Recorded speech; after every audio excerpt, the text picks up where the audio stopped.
It is my privilege to be here this evening with Jack Ma, one of the great entrepreneurs of our time, of course, the founder of Alibaba. And we have so many things to talk about over the next half an hour. And of course, we also want to try to get to your questions as well. We're going to talk about Alibaba, of course, but also China, the Trump world that we all live in, globalization, trade, and so many other issues. But first of all, thank you, for joining us. Yeah. Let me start with this, which is to say that you just spent some time inside Trump Tower and went to go visit with Donald, our president-elect in the United States. Tell us about that meeting. Well, it's a very productive meeting, much better than I thought, than I expected. What did you expect?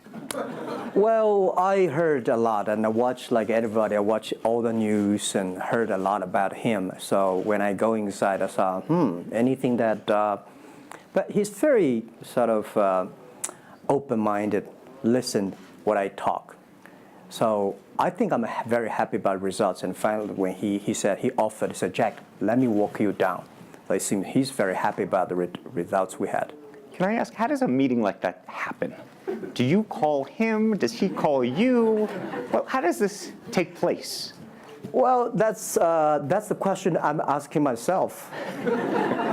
Because someday I got some requests from people say, Jack, do you want a meeting the president-elect?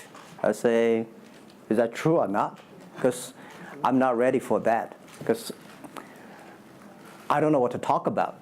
And then a few days later, I got another request. I got several requests, and then I saw one email with a friend, and it's very sort of specific. I thought about it. I think, yes, maybe I should go and have a talk.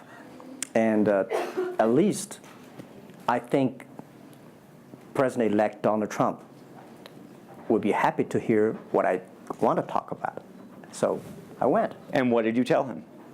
Talk about the small business, talk about agricultural products, talk about the trade between China and the USA. We especially focus on telling about how can we bring the small business in America, sell them to China, to Asia, through our network, which can create a lot of jobs for them. And you committed to create what you say is going to be 1 million jobs in the United States over the next 5 years. Yeah. Now, that's not 1 million jobs that Alibaba itself, but you're not hiring 1 million people. No, we totally, Alibaba employee put together is like 45,000 people. We cannot hire 1 million. I cannot imagine I can manage 1 million people. Explain to us how you think about the U.S.-China relationship, given some of the comments that Donald Trump has made about China being a currency manipulator. Did that come up during your meeting?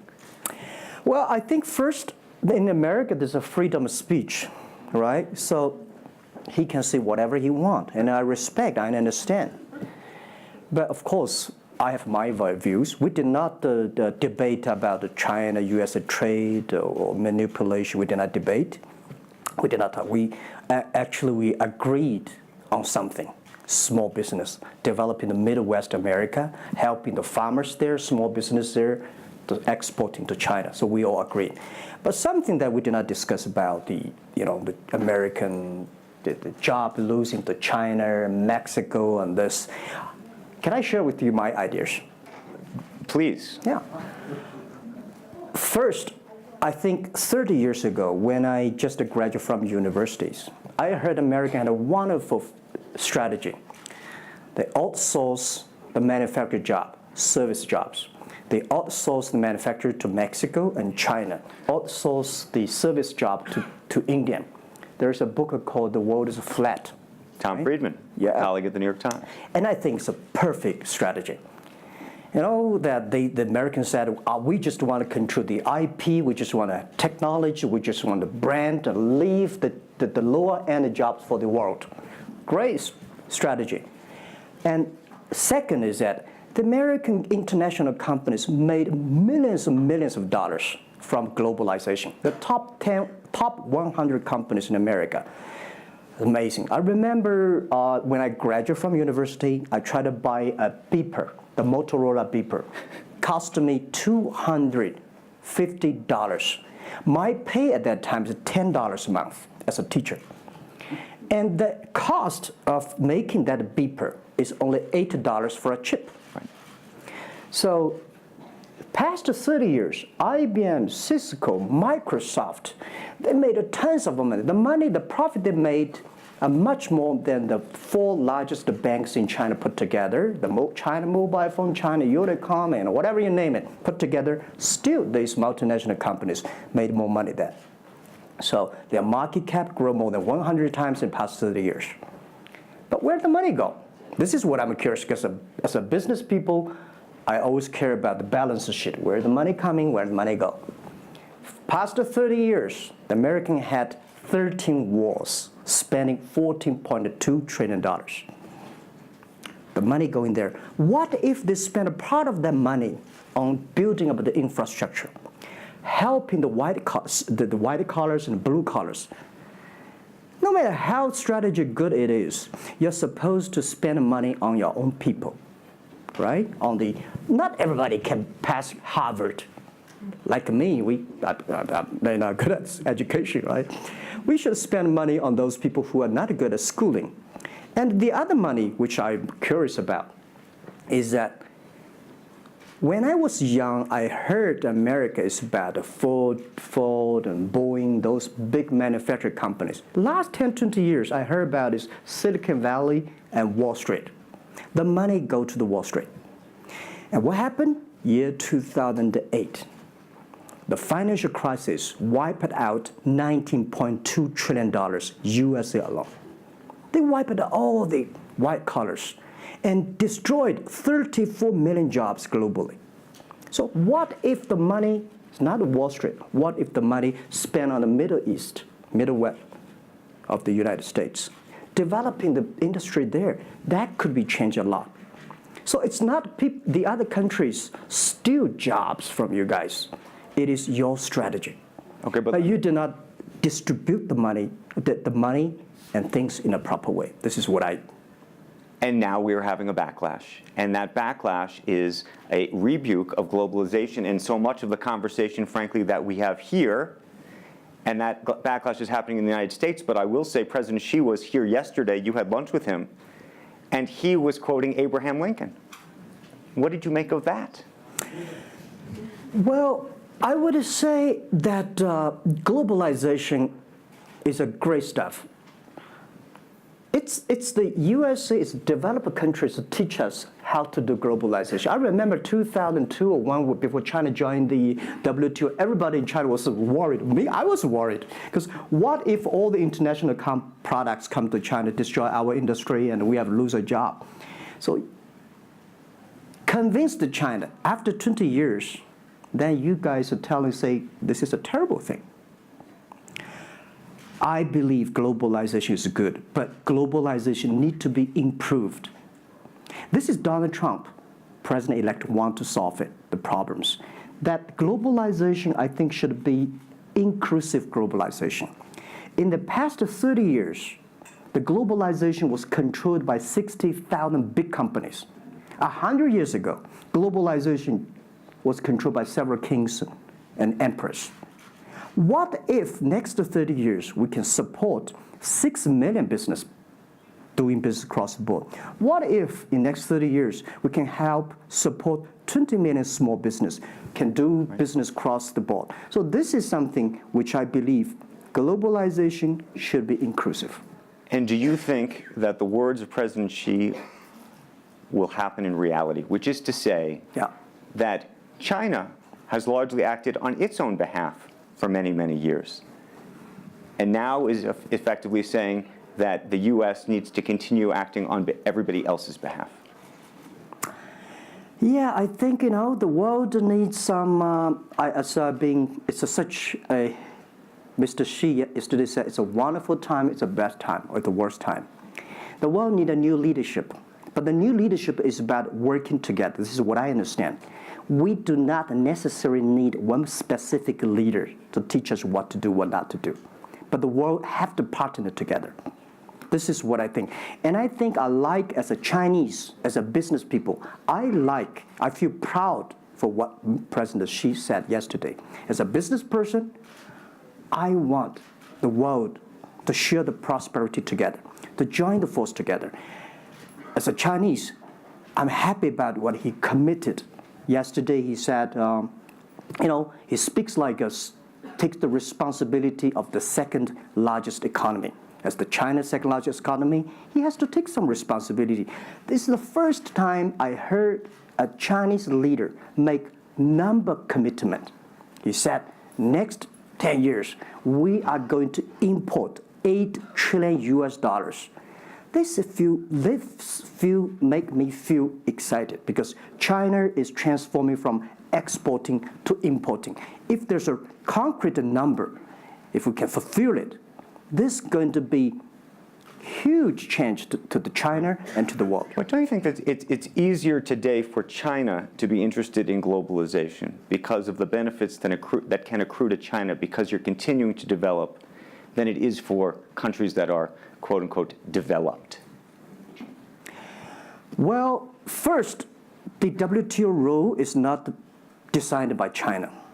It's not made by China. I will say there's something that I want to change. The WTO is designed, a lot of rules designed for big companies in the past 30 years, and only big companies can do it.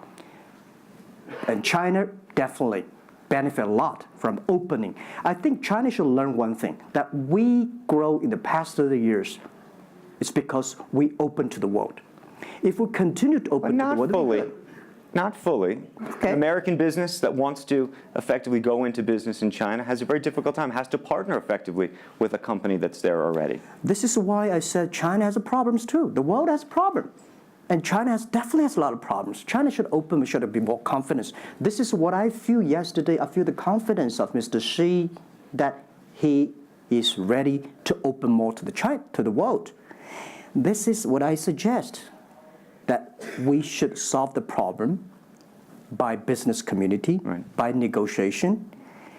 WTO, China joined WTO for 20 years or 70 years. I don't know the number. But the past 2 years, that I think we as a business, we as a country, we as the world, we have to review something. Right. But not because unbalanced things, we stop it. You've been calling for something called EWTP. Yeah. What is that? This is what I would talk about, is that the WTO was great, but they mainly designed for developed countries, big companies. There's no opportunity for small business. We want to build up an EW, Electronic World Trade Platform, to support young people, small business, thanks through mobile phones, internet, they can sell and buy across the board. And the other thing is that WTO is a very interesting organization. When you put the Doha round, when you put 200 government officers in one room, ask them to agree on something, it's impossible. I can never imagine that they can agree on something together. Business should be designed by business people. So we believe EWTP should be something that the business people sit down together, agree on something, negotiate on something, and get endorsement from the government.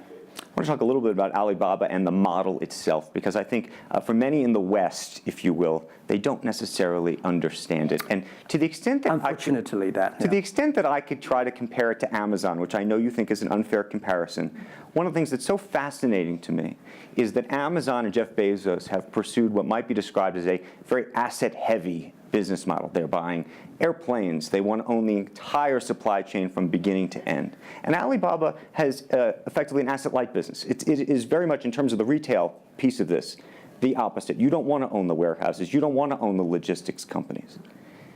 How do you think about that? Is Jeff Bezos right, or are you right? And is there going to be a meeting in the middle? I hope both are right. And because the world can never have one model. If the world has only one correct model, the world is too boring. Right? We need to have all kinds of models.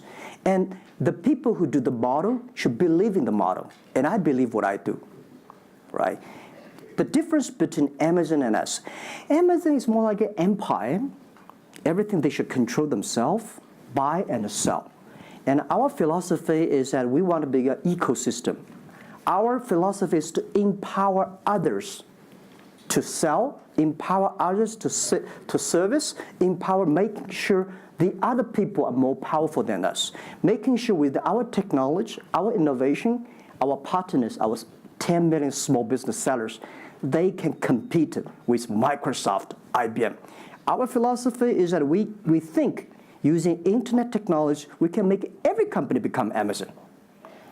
Remember one thing, today for our sales, our GMV last year is more than 550 billion US dollars. To hire people deliver for us, we need 5 million people. So how can we hire 5 million people deliver things for us to deliver the things we sold?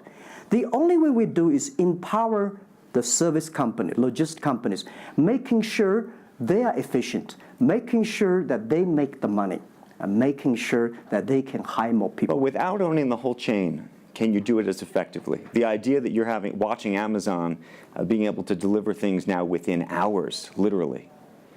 We made 125 cities deliver within 1 day last year. Imagine, 10 years ago, deliver one thing from Beijing to Hangzhou takes about 8 days. Now you can deliver things from Beijing to Inner Mongolia, some city, within 12 hours. It's improving. You can never expect these things happen within 24 hours. We have patience. So I think, can you imagine that within the 11/11 Singles Day, we sold $17 billion, and by delivering more than 600 million packages within 3 days. This is happening, and this is what we feel proud of. It's not how much money we make. It's not how powerful we are. We think because of the technology, we can make the technology very inclusive, that every small companies can use it. This is my dream, because I started my first business in 1992 in China as a small business. In order to borrow money, 5,000 US dollars from bank, took me 3 months to acquire, still failed. So difficult to be a small business. Today, with the technology, we can empower them. This is something I want to do. One of the critiques, as you know, and it continues to linger around Alibaba, is the piracy issue. There's an IP issue, and it's an issue all over China, but you take the brunt of a lot of it. Yeah. How much progress have you made in your mind, and how do you think about some of the regulatory bodies in other countries, including the US, that continue to criticize Alibaba for these issues? First, when we start do this business, as a business like this size, you have to take all the criticism. You have to listen what is right, what is wrong. And second, as an e-commerce, when you put 10 million small business, empower them to sell. We do not like Amazon buy. We cannot check. Even when you buy $55 trillion or $550 billion, you cannot check every product. So the model itself and the e-commerce itself may have a lot of these flaws. And third, I would say in the past 17 years, we are the leader of this anti-privacy issues, the IP, protect the IP. But the second, we are internet companies. We do not have the law enforcement. We find this guy is selling product, cheap, fake products. We delete them. We cannot arrest them. But we made huge progress. Last year alone, we put 400 people into jails. We deleted 370 million fake products listing on our site. I would say we are the leaders, and we are using the big data to check who's buying, who's manufacturing, who's selling, what is the address. So now I'm happy about the whole world, especially China, all the government organization, start to realize the issues. So I would tell you, good thing is that today, when you go to those criminal group, which I call them criminals, those fake products manufacturers, sellers. You've praised the quality, though, of some of these. I would talk about it later, right? Those criminals said they can go anywhere but not Taobao and Tmall, because using our data, we trace where they are, who they are, what's the address, what the amount. and we will deliver this to the police station and working with them to arrest them. The quality issues is something I want to share with people. It's not about praising the fake products. I want to say that for so many years, those branded companies, you have to be very careful because the fake products, their quality improving is scary. That is the difference between us. Because when you find guys, the thing that people said, this is fake. And you have to find people, you have to find a third-party institution to check it is fake or not. We find sometimes the quality is better. And I tell you, another thing is even scary. There's one branded company. He said, we are selling fake products. We check everything, there's nothing wrong. So we say, what is wrong? So we buy the products from his flag shop and deliver to them. They say, it's a fake. You know what I'm saying? Yep. We buy things from the flag shop of this brand and deliver back. It's the fake products, they say. So it's a bit confusing. Right. This is fighting against the fake products is a war against the human greediness. It's not easy, you cannot finish it, but you have to continue to fight. And I want to say we put 2,000 people, 1 billion RMB every year fighting against that. It can never finish the war within 2 years. But I'm happy, whether people criticize me, criticize us, the most important is that we are happy about the progress we made. Right. But if people praise me, so, when people say, Jack, you're wonderful, I know I'm not wonderful, right? Oh, Alibaba's great. We are not great. We are just a 17-year-old company. But when people say, you're doing nothing, no, we're doing a lot of things. But you don't have to argue. You don't have to debate. You do what you believe. One of the things you mentioned was using big data on the piracy side, but the other thing that you're using a lot of that big data to do is provide credit and effectively banking the unbanked. And what's so fascinating to me, and I hope you'll share it, is we've talked about the Sesame credit. Yep. How you are able to use big data effectively to figure out who deserves credit and who doesn't in a marketplace where some of these people had no credit history before. Okay. Well, before we do that, we had a system called Teach Computers to learn how to anti-fake products, teach the computers to learn how to, because we have Alipay, a lot of people try to using all the ways to cheating. So we teach the computer how to do that, the cheating things. So we've been doing that for 10 years. Until now, there's called artificial intelligence, because we've been doing that. We are a data company. 8 years ago, we said to ourselves, Alibaba should not be an e-commerce company. We should be a data company because we have the data from consumers, we have data from the manufacturer, we have data from the logistic company and transactions. But we think how we can make a data really beneficiary to the society. What China needs is that we have a lot of great people.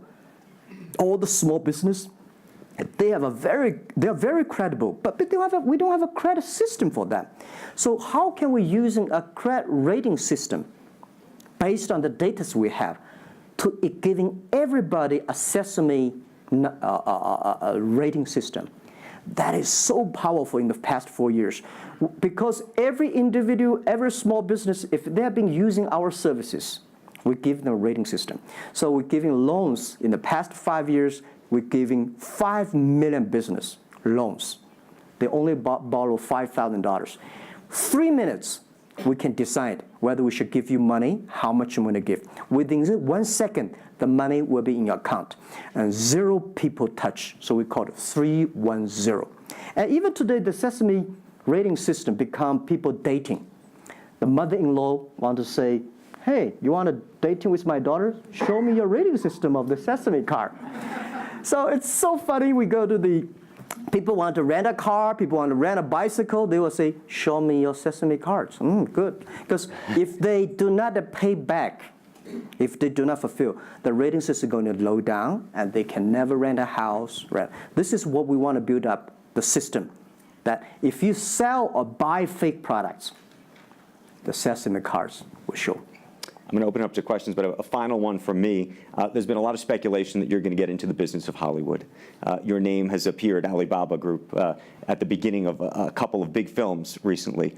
What is the ambition for Alibaba in the entertainment world? The beginning was like this. Several years, every 5 years, we have a review for our strategy. Now, our strategy is always to look at the 30 years and 10 years. And every strategic decisions we make, we have to ask one question. Did this decision we made solve society problem? Because we believe the bigger social problem you solve, the more successful you are. So if we do this cannot solve any social problems, we don't do it. Second, is this project is going to be successful in 10 years? If it's going to be successful in 10 years, let's do it. If it's going to be successful in 1 year or 1 month, now more I would say, forget about it. Because why you can be successful in 1 year or 1 month? So we all have to put parallel.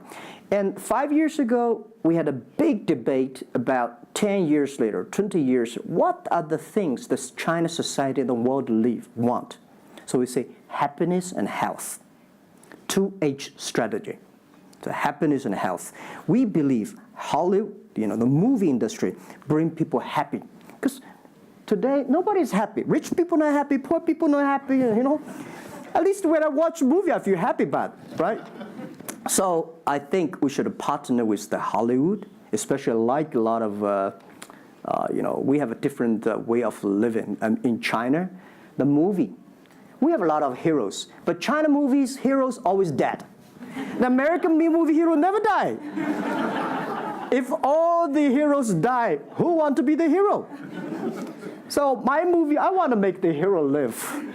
Right, so this is, I think we should learn a lot. And it's only about 2 years, so we have another 8 years to go. I want to make our company that it's not e-commerce. It's something that giving people inspirations. Giving people, because I learn a lot. For example, I always say that my favorite movie, Forrest Gump. Life's tough. This is I learned, and that inspired me. That is why when people call me crazy, stupid in the past 17 years, you're crazy, you're doing something never work. You're stupid, how can you do that model? Amazon this model, eBay this model, why Alibaba this model? I told myself, Forrest Gump said, go ahead. Never care about what the other people. And the other thing, Forrest Gump said, nobody make money out of the catching whales. People make money by catching shrimps. So we serve small business. Fair enough. Jack Ma, we should probably end it there because we're going to run out of time, but I thank you.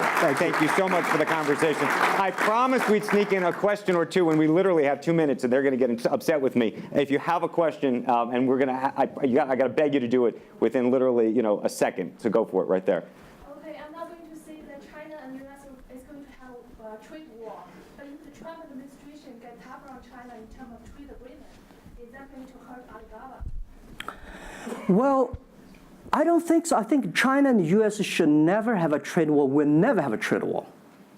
And I think we should give President-elect Donald Trump some time. And he's open-minded.